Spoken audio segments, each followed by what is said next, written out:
Coming up on show 565, Porsche reveals their Formula E car, the Chevy Bolt tax credits on its way down, and faster Tesla supercharging for Europe. Good morning, good afternoon, or good evening, wherever you are in the world. Welcome to the show for Thursday, 29th of August. Martyn Lee here. I go through every EV story I can every day to save you time. Porsche's unveiled its 99X electric ABB FIA Formula E car for the maiden season in the championship.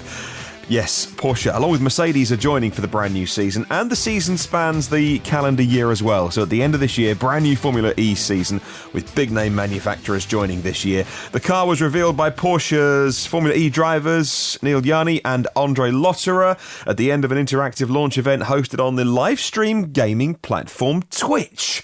It took place over 4 hours at the Porsche HQ, reports motorsport.com. Well, the 99X electric vehicle features Porsche's traditional motorsport colours of white, black and red. It's named in Porsche's usual fashion, 3 digits representing Porsche's racing cars and two-door road machines. Well, Porsche's been gearing up for its Formula E debut for a while now, its first major international competition entry since it left the LMP1 class of WEC, the World Endurance Championship, at the end of 2017 by working through its allotted 15 days of private manufacturer allotted testing. They are heading towards being ready for the start of a brand new season. And what does it say about Formula E when big name manufacturers like Porsche now flooding into it, Mercedes, that have sort of been involved, well, they have been, but not as a manufacturer team for the past season, with a very close linked team, but it'll be branded as the full Mercedes team, right, from the new season. Porsche and other manufacturers involved. It's Formula E in a really interesting place. It's been building. It's been building. I think this season's been great. I think next season, well, I say next, not next year, but it starts end of November, I think it is going to be a defining year for Formula E. If you haven't watched it, maybe next season it'll be the first race you watch. And I always like to hear feedback if you've never seen one before. Maybe check one out on YouTube and let me know what you think. Moving on to the Chevy Bolt, and the federal electric tax incentive for EVs on the Bolt is going to be reduced. It's currently $3,750, going down to $1,875 as of about a month's time, 1st of August, says GMauthority.com. Well, late last year, General Motors announced it had sold its 200,000th eligible vehicle for the federal tax incentive program, or the federal tax incentive program.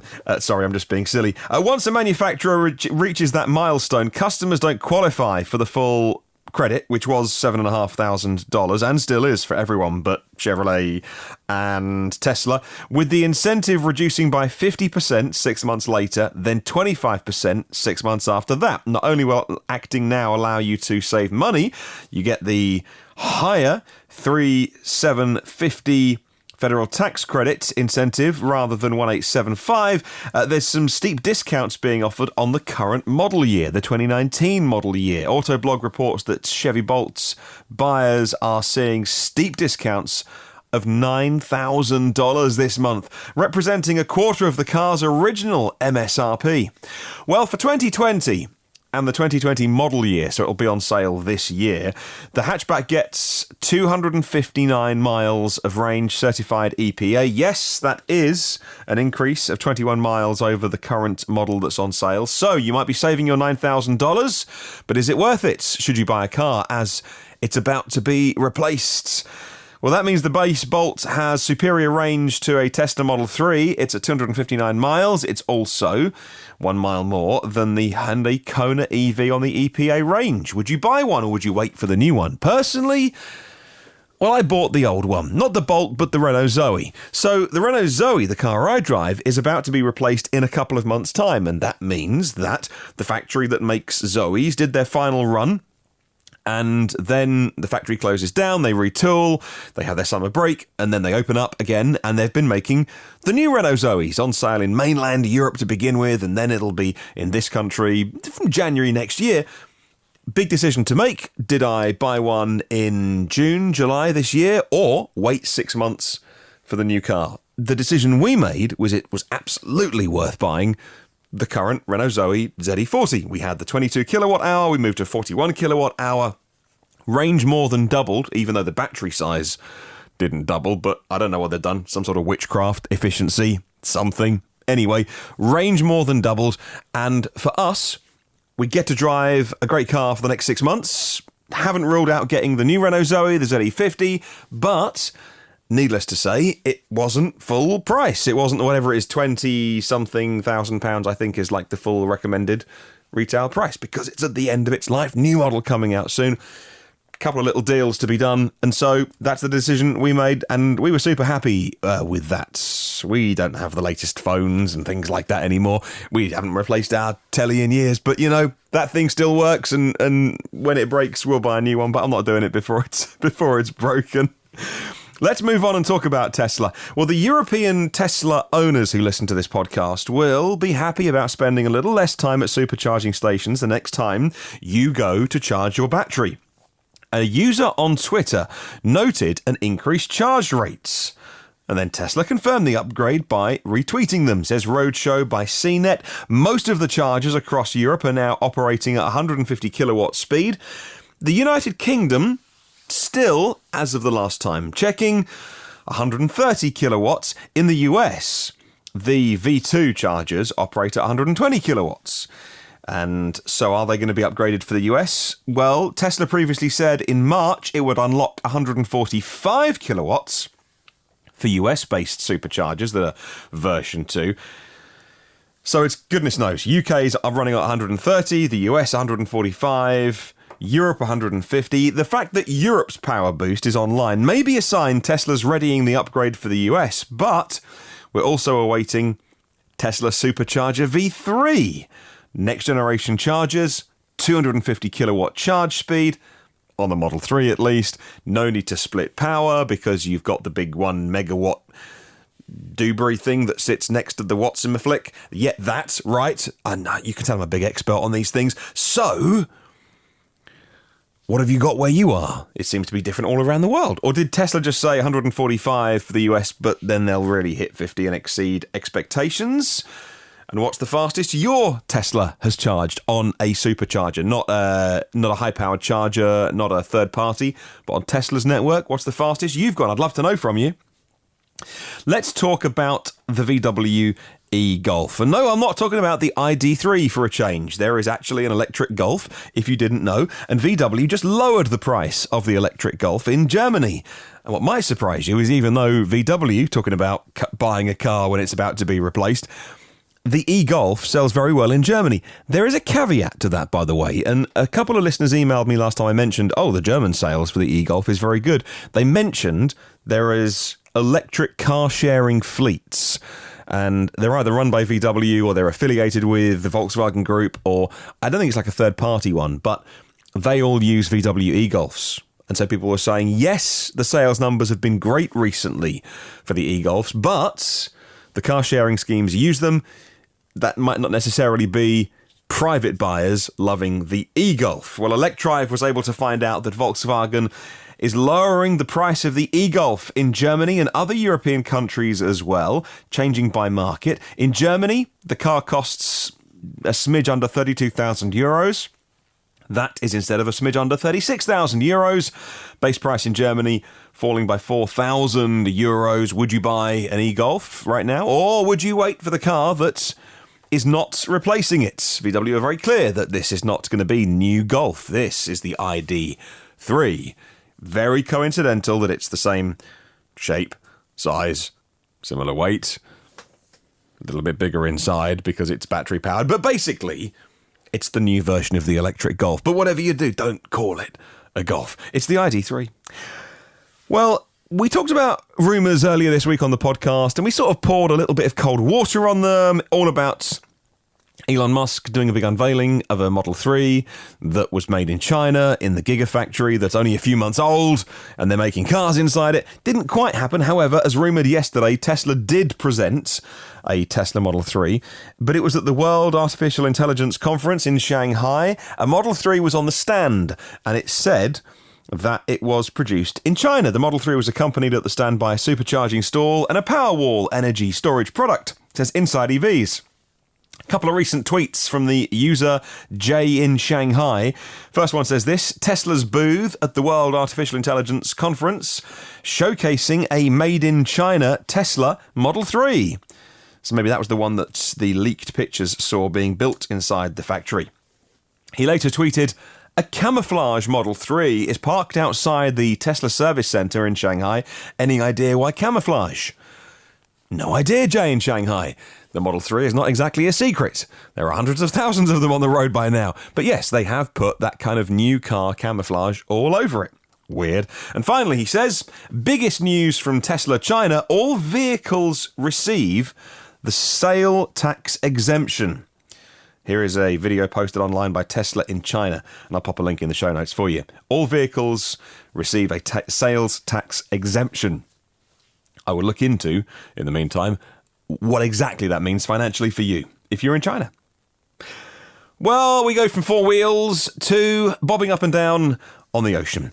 Ellen is, as in the lady's name, Ellen, is the most powerful all-electric ferry in the world. It's completed its sea trials, survived shakedown cruises, and now it just celebrated its maiden public voyage. It's entered service.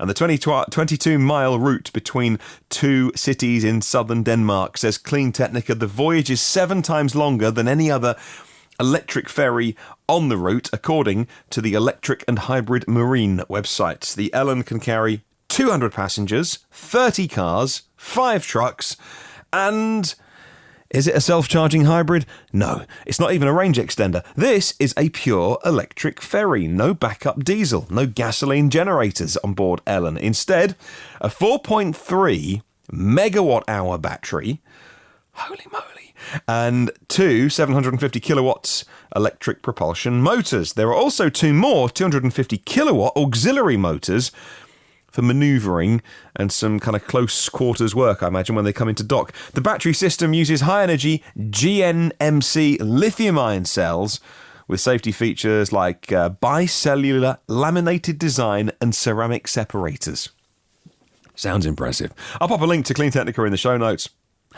Well, moving from Denmark to Sweden and Vattenfall, the Swedish energy group, and NewMotion, which is the European smart charging provider, have taken a big step towards offering charging experiences for UK drivers by signing a new roaming agreement. I do have a NewMotion RFID key fob thingy in my glove compartment. I only ever use them in one particular place, in a city called Southampton, about half an hour from where I live. Lots of NewMotion chargers, and the ones that I use are free as well. Thank you, NewMotion, or whoever's paid for the electricity. Thank you very much. Although there is a bank of 8 of them in one of the car parks, and 7 are currently broken. Brilliant.